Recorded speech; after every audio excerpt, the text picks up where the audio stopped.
You wrote to us asking to look into um, a very specific, deeply uncomfortable moment that, well, I mean, almost every parent, guardian, or really anyone who spends any amount of time around kids has experienced. Yeah, it's a universal milestone, really. It totally is. It's that moment when you are looking right into the eyes of a child, maybe a child you raised, a child you know better than anyone else in the whole world. And they look right back at you, completely unblinking, and they just tell you a bold-faced, undeniable lie. Right. And it fundamentally shakes your sense of reality. Oh, You absolutely. suddenly feel like you don't even know this person's standing in front of you. Yes. Because, okay, picture this. You catch them with chocolate smeared literally all over their cheeks. The empty candy wrapper is like physically poking out of their pocket, and they just calmly state, I didn't eat the candy, the dog did. Yeah. And in that fraction of a second, your heart just drops. Mhm. Because for you, sitting there looking at them, it's not just about the candy anymore. Your brain fast It forward. catastrophizes. Exactly. You start thinking, oh my gosh, my kid is a liar. What's next? Are they going to start stealing? Embezzlement. Am I raising a sociopath? It triggers this massive cascading panic. Which I should add is a completely understandable evolutionary reaction. Right. I mean, we rely on truth to maintain the social fabric. But as we are going to see in the research you asked us to dig into today, that instinctual, panicked reaction from adults almost always leads us down the exact wrong path. And that is the journey we are taking you on today. We are pulling apart a truly fascinating body of psychological research, specifically leaning on the work of Haim Omer and Shai Satran. Yes, their work on this is groundbreaking. It really is. They explore the deep psychology of why children lie. We want to show you the neurological and developmental roots of lying, why our instinct to play it like detective and prosecutor makes the lying significantly worse, and how a concept they call vigilant care can actually save your relationship with that child. It's a complete paradigm shift for most people. So, okay, let's unpack this, because I want to approach this with zero judgment. We have all been the kid who lied, right? Every single one of us. Yeah, and every single one of us has been the adult who has lied to. That is the perfect mindset to have for this deep dive, actually.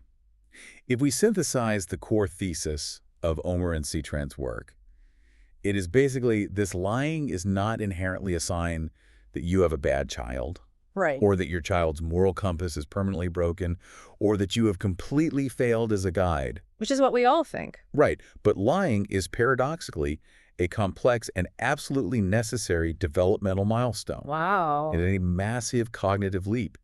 And because it is a developmental stage, it requires a highly calibrated, supportive response from the adults in the room rather than the purely punitive, zero-tolerance reaction that most of us just naturally default to. I want to start right there, at the actual origin point of a lie. Because before we can even talk about how you, as a parent or a guardian, can fix a lying problem, we have to understand the invisible gears turning inside a child's brain that make lying even possible in the first place. Exactly. The cognitive mechanics of it. Yeah, and the research introduces this concept of mentalization. Can you walk us through what that actually means for a developing human? Yeah, absolutely. So mentalization is one of the most crucial cognitive achievements in our lives, and it happens very early on. If you observe a very young toddler, you'll notice that in their mind, their internal world and the external world are perfectly fused together. That they're one and the same. Right. They operate under the assumption that whatever they are thinking, feeling, or experiencing is entirely transparent to the adults around them. Okay, that makes sense. Like if they're hungry, they assume you feel their hunger. If they broke a toy in the other room, they assume you automatically know they broke the toy. There's no secrets. Right? There's absolutely no privacy of the mind. But at a certain point in early development, a profound neurological and psychological discovery occurs. The child realizes, wait a minute, my thoughts are my own. You cannot actually see inside my head. That has to be a mind-blowing realization for a little It kid. changes everything. It's like waking up one morning and discovering you have a superpower. Suddenly, your brain has a privacy fence around it. A privacy fence is a great way to visualize it. And this realization that one's thoughts and the thoughts of others are not totally transparent is the foundation of mentalization. Right. It is the ability to see human acts as expressions of invisible mental processes, like intentions, desires, and feelings. Now, here's the catch that trips so many parents up. Okay. The exact same cognitive achievement that allows for mentalization, which again is an interpersonal skill absolutely crucial for functioning in polite society, is the exact same mechanism that enables lying. I'm really struggling to wrap my head around that paradox. Are you saying that in order to be a functional, polite member of society, a child actually must be capable of lying? Yes. Yeah. By and by, children have to learn that they cannot and should not share absolutely everything with others, or at least not in every single situation. Okay, true. We actually teach them this all the time. We just don't label it as lying. Wait, what do you mean? Think about it. We tell a child, don't tell grandma you hate the sweater she knitted for you. Smile and say thank you. Oh, wow. Yeah, I mean, I literally did that last Thanksgiving. Right. That social grace requires mentalization. It requires the child to understand grandma's internal feelings, to actively conceal their own true feelings of disappointment, and to project a completely different reality outward. To protect her feelings. Exactly. Every single child must learn this to become a functioning member of society. The unavoidable flip side of this vital social ability is the capacity to tell an untruth for their own benefit. Because it's the exact same muscle. Yes, Yes. you cannot have one without the other. The researchers use this striking analogy in the text that I could not stop thinking about it. They compare a child discovering the ability to lie to the ancient Chinese discovering gunpowder. It captures the developmental sequence perfectly, I think. So the text points out that the ancient Chinese discovered gunpowder way ahead of the Europeans, but they didn't immediately use it to build cannons and muskets and, go to war. Right. They initially used it for fireworks, they used it for celebration, for spectacle, for just testing the boundaries of this cool new chemical reaction they found.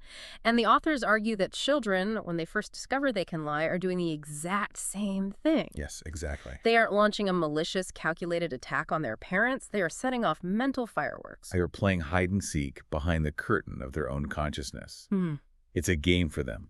They lie just for the sheer pleasure of exercising a brand new skill. Many parents are utterly bewildered when they catch their young child in their very first deliberate lie. They ask themselves, where on earth did she learn that? We don't lie at home. We model total honesty. Right, like they caught it from someone at daycare. Exactly.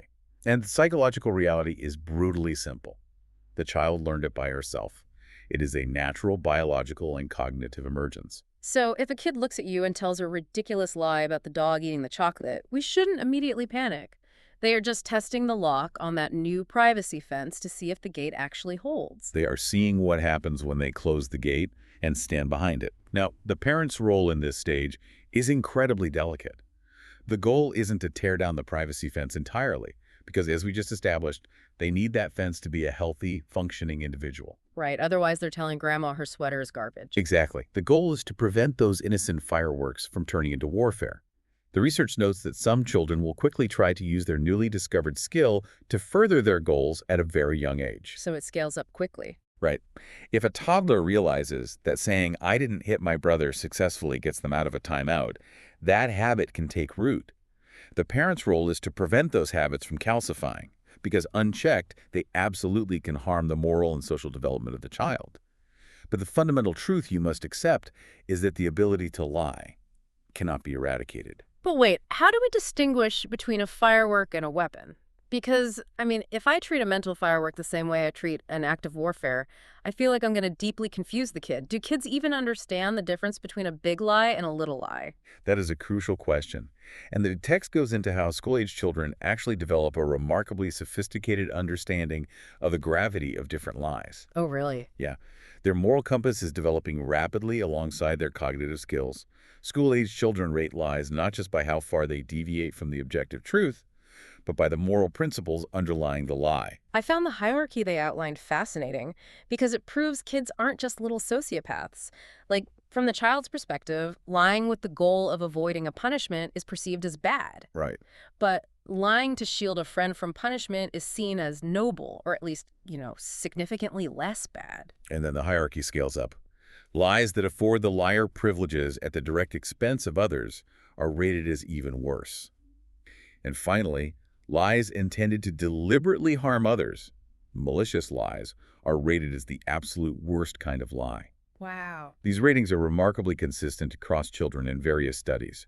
It demonstrates that a child's judgment of a lie is deeply rooted in moral principles. Which means parents need to be just as nuanced in their reactions. Exactly. If a child tells a playful lie, a firework lie like, pretending they already brushed their teeth with this mischievous little grin on their face. The text suggests we should meet that with a playful reaction. A proportional response. Right.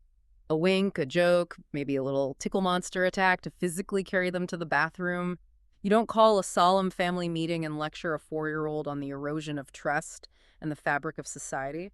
If a parent treats a playful, exploratory lie like a major moral failing, they cause severe moral confusion in the child. That makes so much sense. The parent engages in this exhausting, futile task of trying to eradicate each and every lie, which is biologically impossible anyway.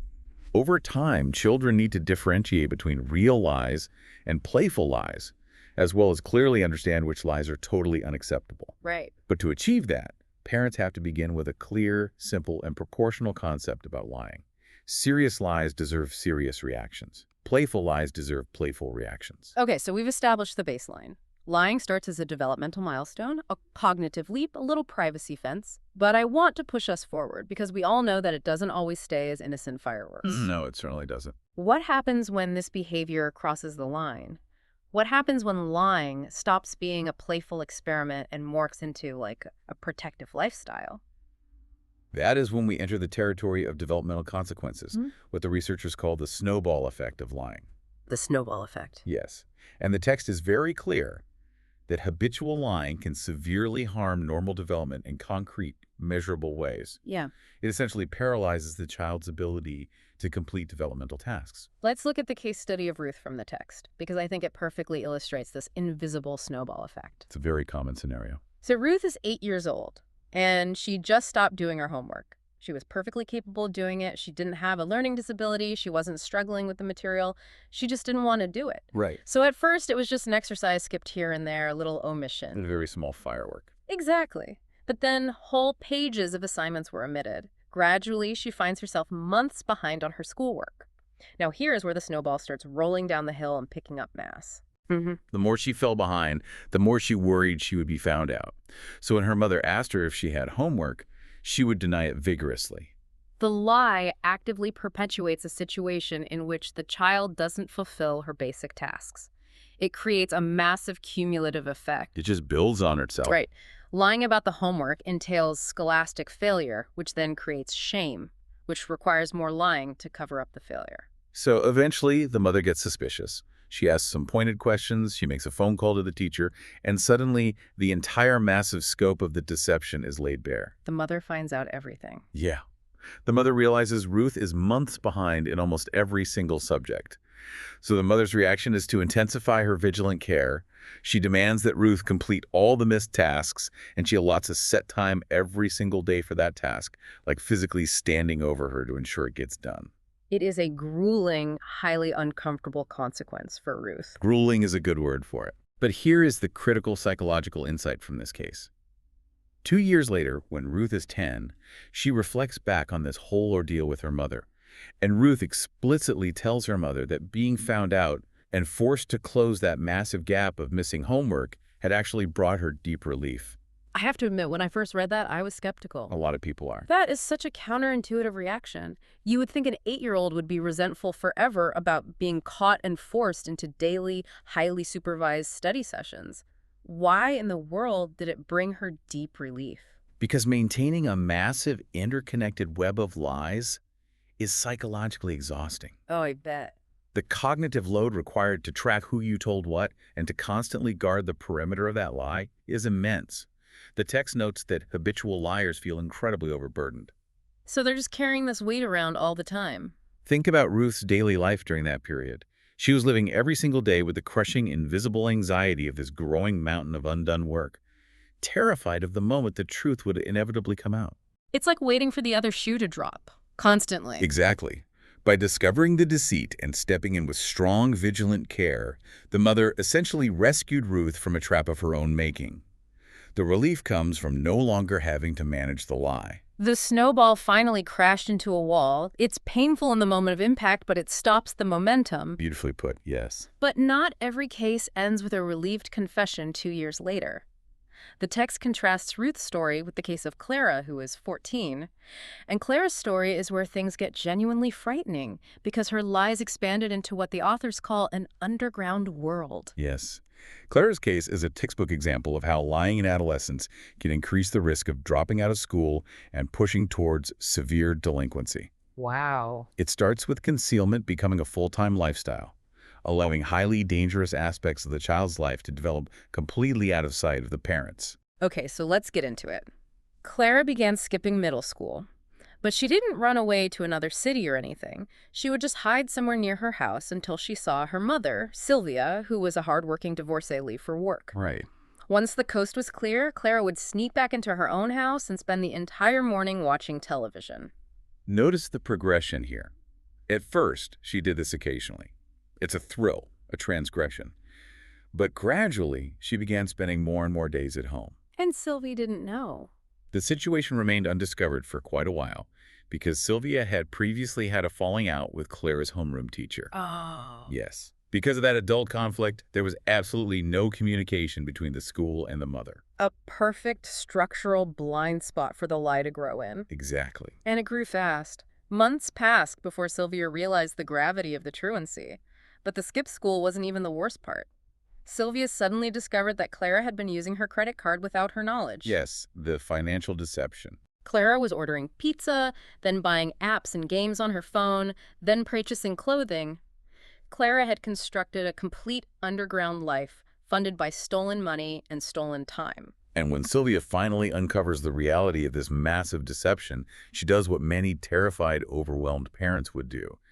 She immediately brings Clara to a psychologist. And Clara's reaction is explosive. Completely explosive. She stops going after just one session, literally screaming at her mother that Sylvia was the one who needed a shrink, not her. I need you to unpack this for me. Why is it that the child's instinct, when caught red-handed in a massive, undeniable lie, like Clara was, is to aggressively attack the parent rather than just apologize and admit defeat? I mean, they have her on the credit card statements. Right. The evidence is undeniable. But to understand that aggressive reaction, we have to look at the deterioration of the mother-daughter bond. Sylvia stated they had a good, open relationship until middle school, but things got progressively worse. We can assume Clara's lies had roots in earlier, smaller difficulties with her mother. But the critical mechanism here is that chronic lies create massive, silent rifts in any close relationship. It's like a slow erosion. Exactly. Parents of children who lie regularly experience constant low-level anger and estrangement. They try to convince the child to stop lying, but over time, those attempts often become mechanical exhortations, lectures, or threatening gestures. So from Clara's perspective, her mother isn't a safe harbor trying to help her. Her mother has become a constant source of attack and judgment. Precisely. From the child's perspective, she feels continuously under attack. And when a human being is under attack, what do? They defend themselves. They harden their protective shell.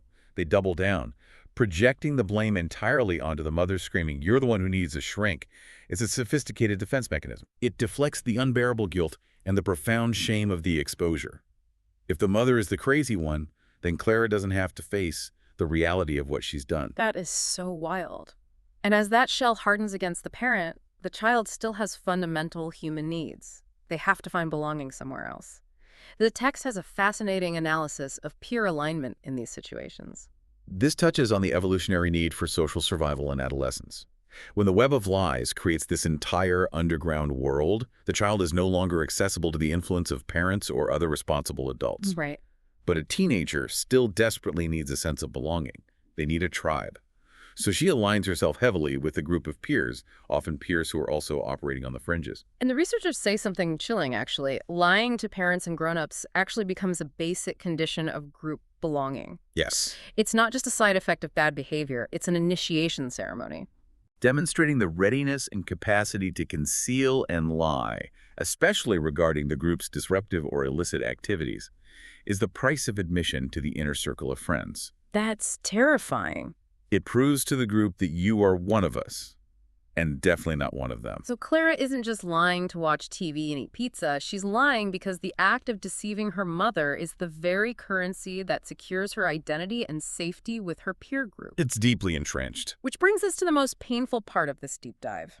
Now that we see the profound damage lying causes, how it snowballs, how it builds these impenetrable underground worlds, We have to look at how parents usually try to stop it. And this is where things usually go wrong. Yes, because the text argues that the most common intuitive parental reaction is actually a complete disaster. It's what I call the courtroom trap. The courtroom trap is a highly accurate way to frame it.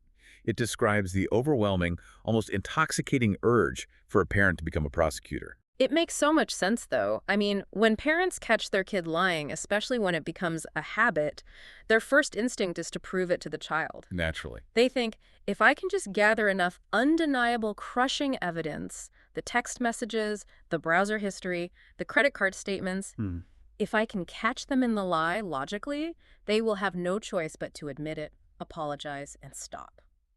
The parent expects the child to bow their head in surrender, to have this cinematic moment of, "You got me, I'm sorry, I see the error of my ways." Right, like an episode of Perry Mason. Exactly. And the text bluntly states that this expectation is not only totally futile, it is deeply harmful to the psychological bond. I see parents do this all the time. They accidentally turn their living room into an episode of Law and Order. They present the receipts, they cross-examine the witnesses. But wait, if I have the receipts, why shouldn't I show them? Why shouldn't I prove I know the truth? Because we have to look at the psychological state of a child who habitually lies.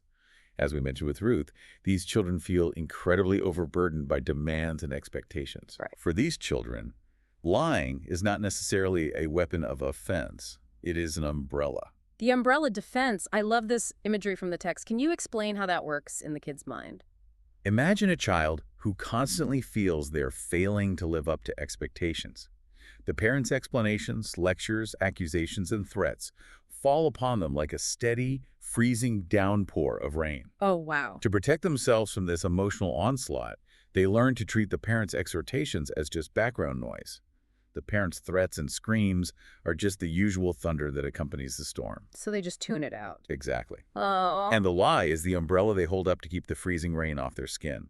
It creates a tiny, artificial bubble of safety. So when the parent comes in acting like a prosecutor, holding up the crushing evidence, they aren't having a rational debate. They're basically trying to violently rip the umbrella out of the kid's hands in the middle of a hurricane. That is exactly what it feels like to the child. And what happens when you confront a child with crushing evidence that proves their guilt beyond a shadow of a doubt? You humiliate them. You back them into a corner. You strip them of their only defense mechanism. And the text states that presenting evidence actually precludes all possibility of cooperation.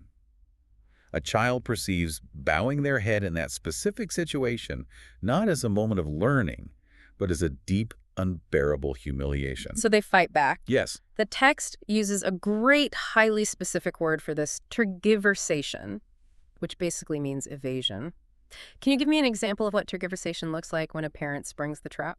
It takes many forms. Yeah. They become adept at dodging. Like, I don't know what you're talking about. Right. Or postponing. Can we talk about this later? I have a headache. Changing the subject. Why are you always going through my things? You never respect my privacy. Deflecting. Exactly. Or they react with impenetrable silence. Just a stone wall. Or pure defiance. Or, terrifyingly, a wish for revenge. They think, you humiliated me with that evidence, so I'm going to do something even worse tomorrow to prove you can't control me. Which means every new round of accusation and denial just increases the damage. The parent-child relationship turns into an endless court of law. The parent's sole purpose becomes obtaining and presenting damning evidence, and the child's sole purpose becomes evading conviction. And in a courtroom, there is no love. There is only prosecution and defense. A child who lies desperately needs parents who are emotionally closer and more physically present, rather than parents who are highly effective prosecutors. Okay, I hear you. But this is the part where I, as a proxy for the listener, have to push back a little. Go for it. If playing prosecutor destroys the relationship and letting them lie destroys their development, what on earth is the alternative? I mean, I can't just ignore the credit card bill. How does a parent maintain authority and guide the child without breaking the bond? This brings us to the central thesis and the primary antidote offered by Omer and Satan-intensifying Vigilant Care. Vigilant Care. It sounds very official, maybe a little clinical, but it's actually deeply rooted in a fascinating paradox about the nature of trust. Yes, it is. The text points out that when a kid is caught in a major lie, parents often feel forced into this rigid all-or-nothing dichotomy of trust. Like, I either trust you 100% or I trust you 0%. And this absolute binary thinking is very dangerous. Why? The authors make a profound point that challenges standard parenting advice. Restoring full parental trust immediately after a child has repeatedly lied would actually mean a drastic decrease in vigilant care right when the child needs it most. Oh. It's like sending a recovering addict alone into a bar with a $100 bill just to prove you trust them. You aren't helping them, you're setting them up for inevitable failure. That is a very apt comparison. Leaving a child who struggles with habitual lying entirely alone to face temptation and intense social pressure on their own under the guise of offering full trust turns out to be more an act of abandonment than an act of love. Wow. Trust must be viewed as a matter of degree, a sliding scale, not an absolute dichotomy. I understand the theory, but how does a parent actually communicate this to a kid without sounding like a prison warden? The text provides almost a literal script for parents to use, which I find incredibly helpful because, in the heat of the moment, when your blood pressure is spiking, it's so hard to find the right words. It really is. The parents can clearly and calmly tell the child, when you are evasive, I check more. When you're open and reliable, I give you more credit. I love how entirely devoid of emotion that is. It's very matter of fact. It's basically physics. It's cause and effect. It takes the moral judgment out of it entirely. You aren't saying you are a bad person. You're saying this is the systemic reaction to your action. Right. And the honest answer for the parent side should be, it's true that my trust has been deeply shaken, but I'd like to trust you more, and I will do so as things get better. That's so powerful. This limited trust of vigilant care grows naturally when the child cooperates, but diminishes when they are evasive. This confers an experience of steady parental presence. It offers the child a solid anchor to help him regain his stability. Let's look at how this plays out in real life, because the text gives a great, relatively low-stakes example of two brothers, Nathan and Jerry. Yes, the twins. They are 9-year-old twins, and they fight all the time, as 9-year-old brothers do. But Nathan is specifically described as sly, and he has a known tendency to distort and exaggerate things to his advantage. Right. One day, Nathan comes running to his mother in absolute tears, claiming Jerry hit him out of nowhere. Now, a parent operating under the courtroom trap would immediately launch a full-scale investigation. Bring in the gavel. Right. They would try to answer the eternal impossible question, who started it? They would interrogate both boys separately, try to find witnesses, look for physical marks. And no matter what verdict the parent reaches, one kid is going to feel deeply betrayed and aggrieved. Exactly. If the parent punishes Jerry, Jerry feels it's entirely unfair because Nathan probably provoked him or lied about the severity. If the parent doesn't punish Jerry because they suspect Nathan is lying, Nathan feels abandoned and unprotected. It's a complete lose-lose situation for the parent. It really is. But Nathan and Jerry's parents implement vigilant care instead of holding court. What they do is remarkably effective. Later in the evening, when emotions have cooled down, the parents sit down with both boys and announce a change in protocol. They do not issue a guilty verdict. Right, they step out of the judge's chair. Exactly. They simply state, we are going to watch over you closely. Hitting is punished, but we will not act upon reports anymore. We will look for ourselves. And I love that the grandparents are brought in on this too. Yes, the united front. The grandparents back up the parents entirely. The next day, Jerry protests, "This isn't fair. Nathan lied, I'm completely blameless." And the grandfather replies, "Then it's good for you that we'll be watching closely. We'll see that you are controlling yourself and not hitting him. It will logically prove you are blameless." It's brilliant. And to Nathan, the one who historically exaggerates, the grandfather says, "You'll be more protected because we'll be watching you both more closely." It's a masterclass in de-escalation and systemic change. By refusing to rule on what happened in the past, the parents avoid the trap of being judges. They just shift the focus completely. Yes, they simply intensify their vigilance in the present. They keep the door to the boys' room open. A parent randomly pops in for a minute here and there to observe. And the result, the hitting incidents and the endless complaints diminished significantly. Because the environment changed. Exactly. The siblings became better able to sort things out between themselves without recourse to lies or violence, because the overarching structure of parental presence had fundamentally changed. The parents became an anchor of presence rather than a judge handing down sentences. You brought up a reference to Donald Winnicott in relation to this that I found really moving. Winnicott's concept of the good enough mother. Yes. Can you explain who he was and why his theory connects to vigilant care? Donald Winnicott was a profoundly influential English pediatrician and psychoanalyst in the mid-20th century. He introduced the revolutionary idea that a mother, or any primary caregiver, does not need to be flawless. They just need to be good enough. Good enough. I like that. And part of being good enough actually involves having moments of fatigue or deliberately stepping back to attend to other duties.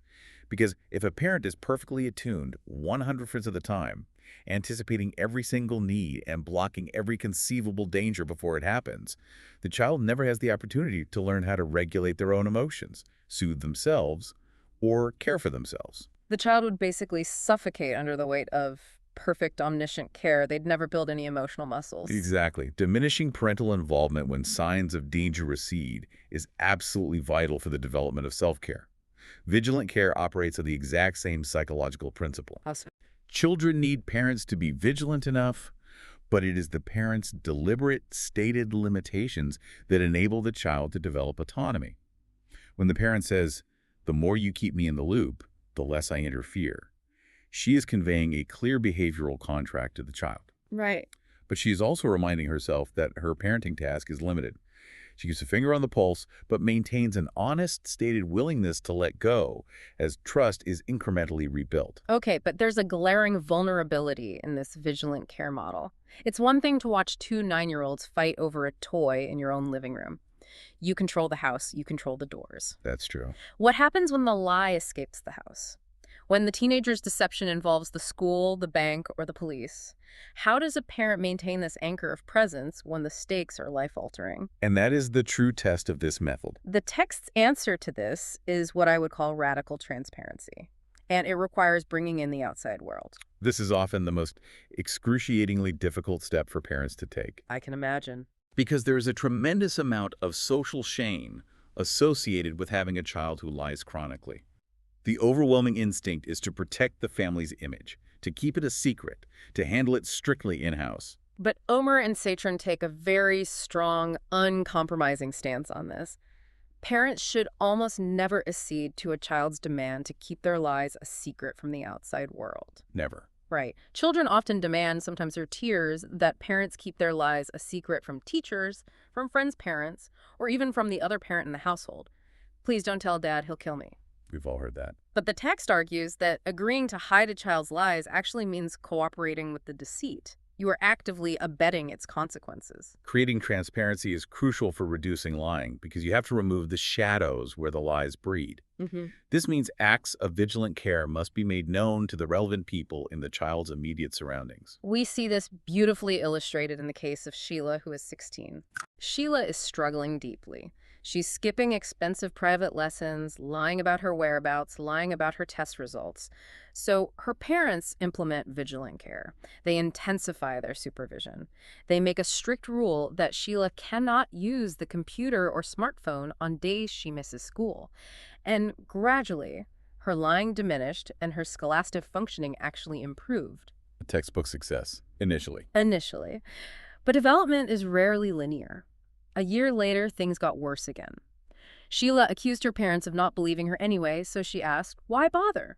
She became intensely upset, morose, began spending long hours hiding in bed, sinking into what looked like a severe depression. And the parents are terrified. Obviously.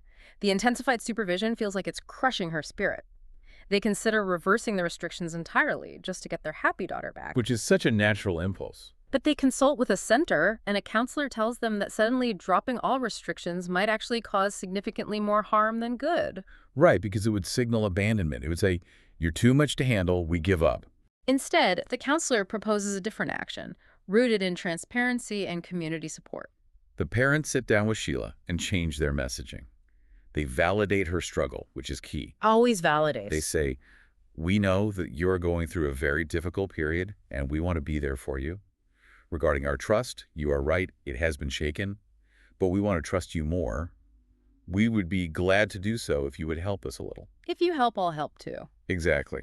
Trust grows step by step, and I think your efforts will pay off. And here is the radical transparency part. They don't just say this in a vacuum in her bedroom. The very next day, Sheila's aunt comes over. The aunt has been thoroughly briefed and is now part of the support network. The mirrored community. She tells Sheila, I know your parents want to be able to trust you more. If you help, I'll help too. I will talk to your parents, and I am sure they will accept it. Then Sheila's teacher, who has also been looped in, pulls her aside and says, "You seem hopeless lately. You might be feeling that we're demanding too much from you. Let's sit down and make a plan that you feel you can actually cope with." Notice how the message is entirely consistent across the community. The parents, the aunt, the teacher, they are all reflecting the exact same reality back to Sheila. It's impossible to evade. They acknowledge her emotional pain, they hold the firm boundary on trust, but they offer a clear, highly supported path forward. And it works. 2 weeks later, Sheila starts cooperating. Her aunt checks in. "Your parents told me they feel things are getting better." Her mother says, "What happened last week means a lot to me." Within a month, Sheila is back to her old self, functioning at the level she was before the crisis. The community acted as an amplifier for the vigilant care, but also as a massive amplifier for the positive reinforcement. It's incredible. It is. But Sheila's case, while serious, is fairly typical teenage rebellion. The text then presents what I think is the most jaw-dropping, extreme case study in the entire chapter. The case of Sean. The case of Sean. I literally could not believe what I was reading. Sean's case is a stark warning of how far a child's fabrications can go if they are not brought into the light of absolute transparency. Sean is 8 years old. 8. And he used to overreact to any uncomfortable situation. His father, Eric, who is a school principal, which, by the way, makes the stakes of this so much higher. Much higher. Eric was a warm person who liked to play physically with his 3 sons. But Sean would occasionally stop the play, claim he was hurt, and walk around with his arm held in a bizarre, unnatural position to accentuate the supposed injury. It started as an exaggeration, a plea for attention, or a clumsy way to control the environment. But gradually, this tendency to fabricate became more and more pronounced. Right. He started telling people at school that his parents would leave him home alone at night in order to teach him courage. A completely fabricated story. And it escalates to a catastrophic level. This was reported to the school counselor. The counselor invites 8-year-old Sean into her office. And Sean sits there and tells her that his father twisted his arm, locked him in a dark closet, and denied him food when he didn't act as expected. As a mandated reporter, the school counselor has absolutely no choice but to report this severe abuse allegation to the police. Of course not. And Eric, a warm father and a respected school principal, is arrested the very same day. It is a nightmare scenario. Judicial proceedings are opened. Eric has to immediately leave his job as principal. His entire life, his reputation, his career is destroyed in an afternoon by an 8-year-old's lie. The power of a lie. Because of the severity of the claims, Sean is sent to a specialized therapist who conducts examinations for forensic purposes. And it is during this deeply careful evaluation that the absolute absurdity of Sean's internal world is finally revealed. The therapist carefully uncovers Sean's deep tendency to make up elaborate stories. He asks Sean why his father would do these terrible things. And what does he say? Sean explains that his father was secretly training him for the possibility that he would be captured by enemy forces and would have to withstand torture.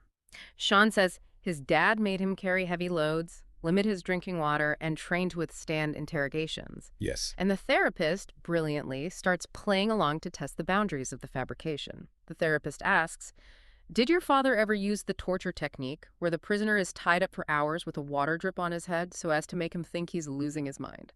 Which is a highly specific cinematic trope of torture that an 8-year-old would only know from movies or television. It's a test to see if Sean will incorporate new external data into his lie. Exactly. And Sean immediately agrees without hesitation. He says, "Yes, my father trained me several times in that technique until I became able to withstand it." At this point, the therapist has clear clinical evidence of extreme fabrication. But more importantly, through further sessions, the therapist realizes that Sean isn't afraid of his father at all. He's not. On the contrary, Sean claims his father is his best friend and that their joint outings were absolute fun. In direct contrast to what he told the counselor, Sean now cheerfully says his father never punished him, but only put him through courage training. So, after a couple of agonizing months, the truth is established. The criminal charges against Eric are dismissed, and the parents come to the Author Center for help. Now, the father is back home, but the habit of lying is still deeply ingrained in Sean. Because the underlying behavior hasn't changed. How do you stop an 8-year-old who has literally sent his father to jail with a lie? You can't just send him to his room. No, you can't. This is where radical transparency and community intervention are deployed at their maximum potency. With the therapist's help, the parents built a dedicated support group of relatives and close friends. Everyone in this group was made fully aware of Sean's psychological tendencies. The whole group. Yes, they knew about the exaggerations and the highly dangerous fabrications that led to the arrest. The therapist instructed the parents to report to this group whenever Sean came up with new fabrications. So every time Sean lied, he would receive 2 phone calls from members of this group. And the script they used is a masterpiece of vigilant care. The group members would call Sean and say, I heard that you said such and such. You know, Sean, that I love you very much and think you are great, but these stories are giving you a bad reputation. People are saying you are a liar. We have to find a way to fix that. Wait, hold on. I have to push back here. Okay. Having aunts, uncles, and family friends call an 8-year-old to explicitly tell him people think he's a liar. That sounds dangerously close to public shaming. I feel like if I did that to my kid, I'd just be humiliating them on a massive communal scale. How is that not just bullying a child? I get that, but it is a vital distinction. Shaming isolates the child. It says, you are fundamentally broken and we reject you. Transparency, when done correctly, surrounds the child with support. Okay, I'm listening. Look closely at the script. It starts with unconditional love. I love you very much and think you are great. It separates the child from the behavior. But then it holds up an inescapable mirror to the social consequence of his actions. These stories are giving you a bad reputation. It externalizes the problem. Exactly. It's not the parents punishing him in secret. It's the community saying, we see what you are doing, it is harming you, and we are going to fix it together.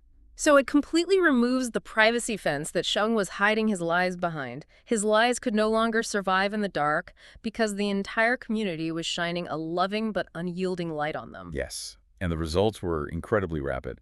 After just a week of this intervention, Sean began showing physical signs of cognitive self-control. What did that look like? He would start to tell a fib, stop mid-sentence, process the inevitable community response in his head, and add, no, I actually didn't want to say anything. The cognitive override is happening in real time. He's literally rewiring his brain before the lie escapes his mouth.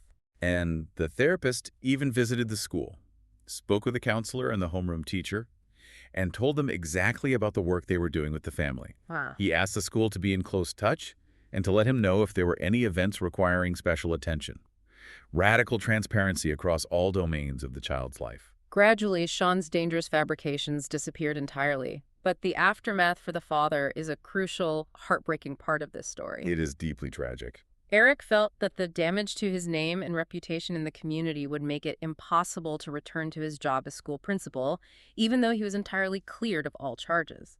He decided to leave his career and join his parents' family business instead. A massive sacrifice. Only after the judicial procedure was completely closed was Sean told the full truth that his father had been reported to the police and arrested specifically because of his stories, but that all charges were dropped because Sean had decided to stop telling fibs. They told Sean that though he had made a catastrophic mistake, his active efforts to learn self-control had ultimately helped the whole family heal. They gave him agency in the healing process.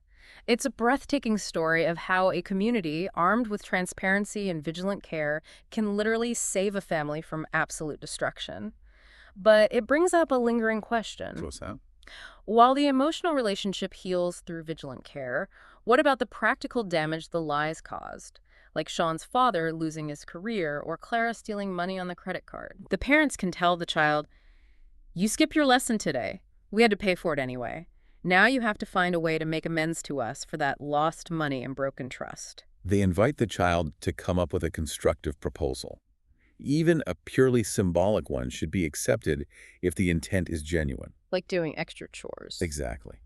But if the child refuses or deflects, the parent calmly holds the boundary. Think about this for 3 days. If you come up with your own idea, it will be best. If not, we'll decide what the compensation should be. And if they have to decide, they can reduce the child's allowance or reduce the entertainment money for movie tickets or popcorn throughout the month to recoup the cost of the lesson, or propose they wash the family car for a month. But the text makes a vital psychological distinction here. What is it? The child's willingness to make amends is vastly more important than the actual monetary value of the compensation. It's not about debt collection. It's about taking responsibility for the rupture in the social fabric. It circles back to the overarching theme of the text. A world built on lies becomes a dangerously fragmented world. The child who lies to avoid demands or achieve illicit benefits eventually finds themselves entirely trapped in a labyrinth of their own making. And they learn that attempts at concealment inevitably result in enhanced exposure. Yes. And that efforts to make deals with one parent to keep a secret from the other will ultimately fail.